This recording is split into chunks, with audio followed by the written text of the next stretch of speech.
చేస్తున్నారు. ఈ పంటను మరో 68,000 ఎకరాల్లో విస్తరించేందుకు ప్రణాళిక రూపొందించాం.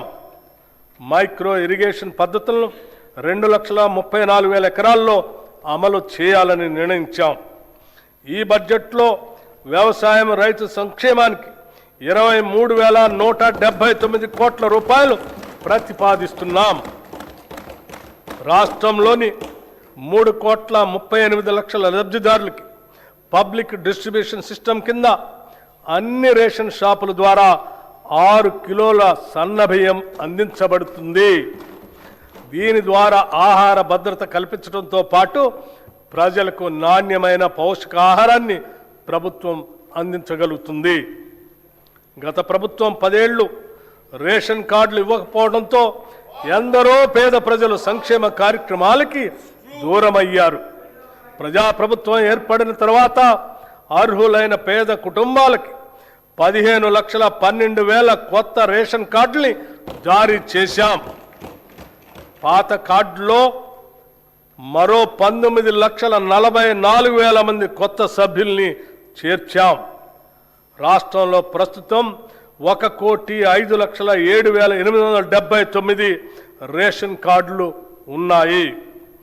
ఈ బడ్జెట్లో పౌర సరఫరాల శాఖకు 7,366 కోట్ల రూపాయలు ప్రతిపాదిస్తున్నాం. పశు సంవర్ధక మత్స్య రంగాలు 2024-25 సంవత్సరంలో 1,935 కోట్ల 27 లక్షల గుడ్ల ఉత్పత్తితో తెలంగాణ రాష్ట్రం దేశంలో 3వ స్థానాన్ని చేరుకుంది. 11,58,000 టన్నుల మాంసం ఉత్పత్తి చేసి దేశంలో 5వ స్థానానికి చేరుకున్నాం. 2025-26 ఆర్థిక సంవత్సరానికి గాను రాష్ట్ర జిఎస్డిపికి పశు సంవర్ధక రంగం 1,03,525 కోట్ల రూపాయలు అందించగా మత్స్య రంగం 7,763 కోట్ల రూపాయలను అందించింది. కోహెడలో 47 కోట్ల రూపాయలతో హోల్సేల్ చేపల మార్కెట్ని నిర్మిస్తున్నాము.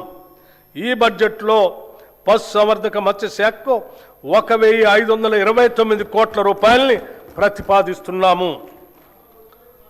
విద్యుత్ అభివృద్ధి, విశ్వసనీయత, భవిష్యత్తు దిశగా తెలంగాణ మన ప్రజాప్రభుత్వం విద్యుత్ రంగాన్ని కేవలం సరఫరా వ్యవస్థగా కాకుండా సామాజిక న్యాయం, ఆర్థిక వృద్ధి మరియు భవిష్యత్ తెలంగాణకు పునాదిగా భావిస్తుంది. విద్యుత్ అనేది కేవలం సేవ కాదు, అది సమాజం ఎలా పనిచేస్తుందో చెప్పే అర్థం.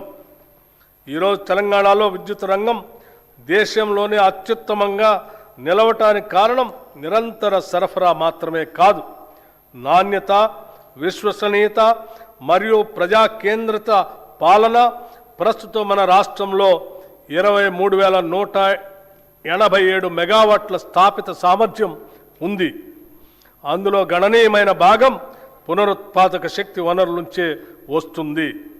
మార్చి 13, 2026 తెలంగాణ విద్యుత్ రంగానికి చారిత్రాత్మక రోజు. ఆ రోజు 18,228 మెగావాట్ల గరిష్ట డిమాండ్ను సమర్థవంతంగా నెరవేర్చడమే కాకుండా 341.08 మిలియన్ యూనిట్ల విద్యుత్ సరఫరా చేసి రాష్ట్ర చరిత్రలోనే అత్యధిక వినియోగాన్ని నమోదు చేశాం. అంతేకాదు, ప్రతి వ్యక్తికి విద్యుత్ వినియోగం 2,508 యూనిట్లు ఉండగా ఇది దేశ సగటు కంటే చాలా ఎక్కువ. ఇది తెలంగాణ అభివృద్ధి వేగాన్ని స్పష్టంగా చూపించే సూచిక. ఒకప్పుడు విద్యుత్ కొరత గురించి మాట్లాడుకునే తెలంగాణ ఈరోజు విద్యుత్ భవిష్యత్తును రూపొందించే తెలంగాణగా మారింది. మన ప్రభుత్వం విద్యుత్ సేవలను ప్రజలకు మరింత చేరువ చేయడంలో ఒక కొత్త విధానాన్ని తీసుకొచ్చింది.